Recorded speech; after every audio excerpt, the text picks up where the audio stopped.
something belongs to them and the other one wants to play with it, they have a lot of conflict around that. And so if one of the kids picks up their brother's toy and says, I want to play with it, the other one walks in and sees them playing with it, then they start fighting and it quickly escalates of that's mine, you're not supposed to be playing with it, or I had it first, or whatever. And so when I hear that, usually I'm in the background, like washing dishes or doing something around the house, and I hear it escalating.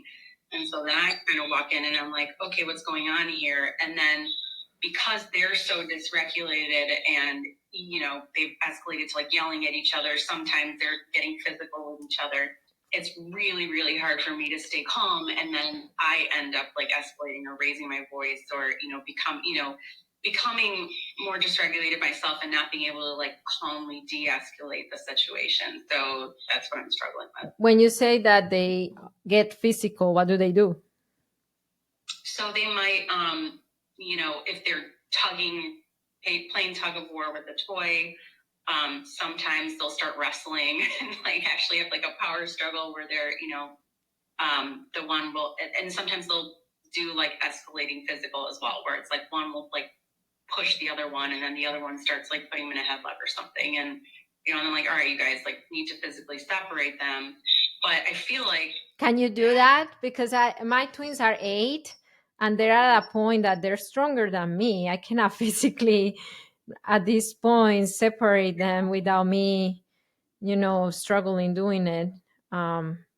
You still can. It really doesn't usually get to that point. A lot of times it's more verbal or just very mild physical.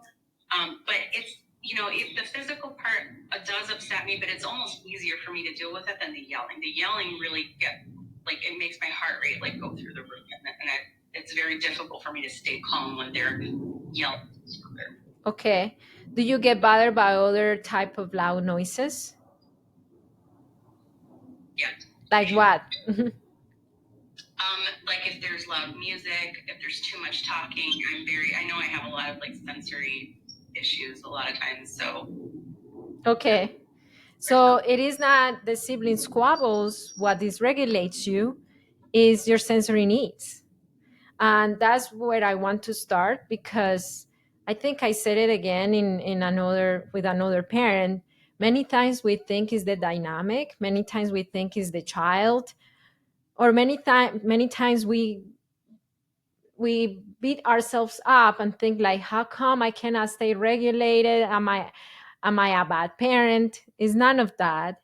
Right now it's clearly to me that it's your sensory needs. So the tone of their voice, the volume of their voice, that dysregulates you a lot. It's not necessarily the conflict itself, because even you said when they do get physical, I can't handle, like if they are physical but not yelling at each other, I can see myself handling that a lot better than when they are yelling at each other.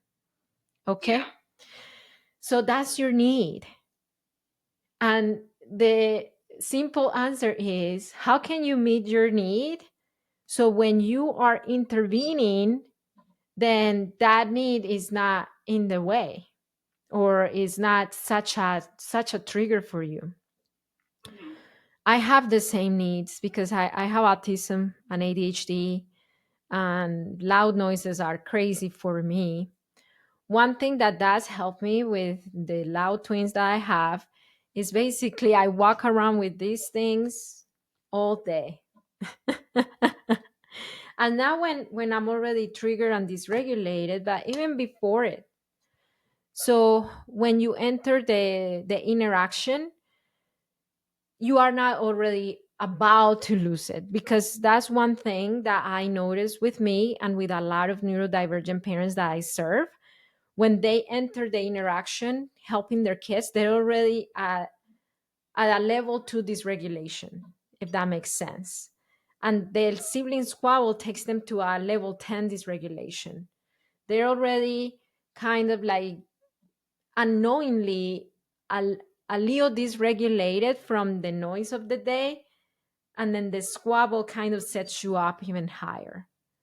So what keeps you for longer in your window of tolerance is, believe it or not, the work that you do before entering that very triggering moment to regulate your nervous system. So you might say, hey, I need help with the right now interaction when their siblings squabbling.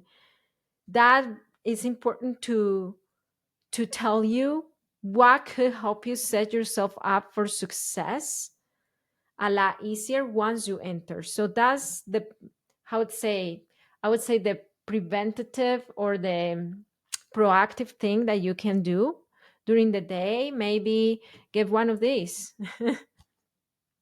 There are some others that are not as like it's gonna cancel the noise. There are some reduction ones.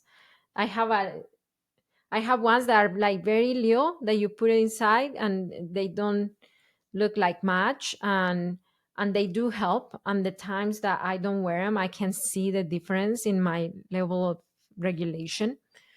So number one, look for a way to meet that sensory need throughout the day. So when your children really need you, you are not level 2 dysregulated. Number two, when you see the sibling squabble, if safe, because you said that a lot of the time they're just arguing, tug of war with the toy, they're not unsafe yet. If safe, take a little moment to check with yourself before you enter. And this is something that parents in general struggle with, not necessarily the diagnosed ADHD parents or autistic parents, but parents in general, they feel that if they don't intervene now, then then I'm allowing that kind of behavior. And it's not true. If we intervene in the now, if we, how would I say this? If we rush to intervene, we enter that interaction with with a rushed, overwhelmed, anxious energy. But we take, even if it's 10 seconds to, okay, they are squabbling. I know I have to intervene. Okay, Jen, let's take a deep breath. Let's stretch. You get it. You got it. You can do this. That could help you so much, because when you enter, they're not going to feel an anxious energy entering. They're going to feel a more regulated energy entering. And that alone will help them kind of like de-escalate a little bit. Has this helped you so far? Yes, yeah, I think Okay. the thing that really hit home was you saying that I don't have to rush to intervene, because I think I do feel a lot of pressure to like respond immediately. And part of it is my discomfort with conflict, with yelling, and kind of like sends me into this fight or flight mode. And so I do feel like I have to like jump in right away and not let it get worse. You have to repeat yourself. They're loud, but they're safe. They're uncomfortable with each other, but they're safe. And their squabbles, and this is something that I see a lot in coaching. I don't know if you've placed meaning to those squabbles, because a lot of parents place meaning to those squabbles. If they're squabbling, that means I'm not doing my job as a parent of raising them as siblings who love each other. Yes, very much so.